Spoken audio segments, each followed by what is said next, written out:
Hi, ഞാൻ Densy from Rome parent by Marian. So ഇന്ന് കാണിക്കുന്നത് 3 ലെയറിൽ വരുന്ന പേൾ മാലയാണ്. ആദ്യം തന്നെ നോക്കി 3 ലെയറിൽ വരുന്ന ഓഫ് വൈറ്റ് ബീഡ്സും ഗ്രീൻ ബീഡ്സോടെ ചേർന്നിട്ടുള്ള ഒരു പാറ്റേൺ ആണ്. ഇതിൻ്റെ എല്ലാം റേറ്റ് വരുന്നത് 450 ആണ്. ഞാൻ ഇതിൻ്റെ ഫുൾ വൈറ്റ് നേരത്തെ കൊണ്ടുവന്നിട്ടുണ്ടായിരുന്നു. ഇപ്പം വന്നിരിക്കുന്നത് ലൈക്ക് കളർഫുൾ ഷെയ്ഡ്സിൽ വരുന്നതാണ്. നെക്സ്റ്റ് കളർ നോക്കി ഓഫ് വൈറ്റ് ബീഡ്സും ബ്ലാക്ക് ബീഡ്സും വരുന്ന 3 ലെയർ പാറ്റേൺ ആണ്. റേറ്റ് സെയിം തന്നെ 450. നെക്സ്റ്റ് നോക്കിയാൽ കുറച്ച് പേസ്റ്റൽ കളേഴ്സ് ആണ്. Light pink and light green ഷെയ്ഡിൽ വന്നിട്ടുള്ള ബ്യൂട്ടിഫുൾ ആയിട്ടുള്ള ഒരു പാറ്റേൺ.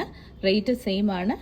നെക്സ്റ്റ് നോക്കിയാൽ കുറച്ച് ചെയിനും like off white beads, light pastel pink beads and light pastel green ബീഡ്സോട് ചേർന്നിട്ടുള്ള ബ്യൂട്ടിഫുൾ ആയിട്ടുള്ള പാറ്റേൺ. ഇപ്പോൾ ഈ കാണിച്ചതെല്ലാം 8 പിടി ചെയിനാണ്. 3 ലെയർ ആണ് വരുന്നത്. ഇതിൻ്റെ റേറ്റ് വരുന്നത് 450 ആണ്. നെക്സ്റ്റ് നോക്കിയത് 8 പിടി ഇല്ല, അതിലും കുറച്ചുകൂടെ കുറഞ്ഞാണ്. ലൈക്ക് അറൗണ്ട് ഒരു 20-21 ഇഞ്ചേ വരുന്നുള്ളൂ. ഇതിൽ നോക്കിയാൽ white and like lighter peach shade, like light pink shade വരുന്ന ബീഡ്സ് ആണ് വന്നിരിക്കുന്നത്. 3 ലെയർ ആണ് ഇതും വന്നിരിക്കുന്നത്. ഇതിൻ്റെ എല്ലാം റേറ്റ് വരുന്നത് 450 ആണ്. ബ്യൂട്ടിഫുൾ ആയിട്ടുള്ള ഒരു പാറ്റേൺ ആണ്. ഇത് നിങ്ങൾ മിസ്സാക്കല്ലേ. ഇപ്പോൾ ഇവിടെ കാണിച്ച ഈ പ്രോഡക്ട്സ് ഏതെങ്കിലും ഇഷ്ടപ്പെടുകയാണെങ്കിൽ സ്ക്രീൻഷോട്ട് എടുത്ത് വാട്സപ്പ് ചെയ്യുക. വാട്സപ്പ് ചെയ്യേണ്ട നമ്പർ 8686797902. Thank you.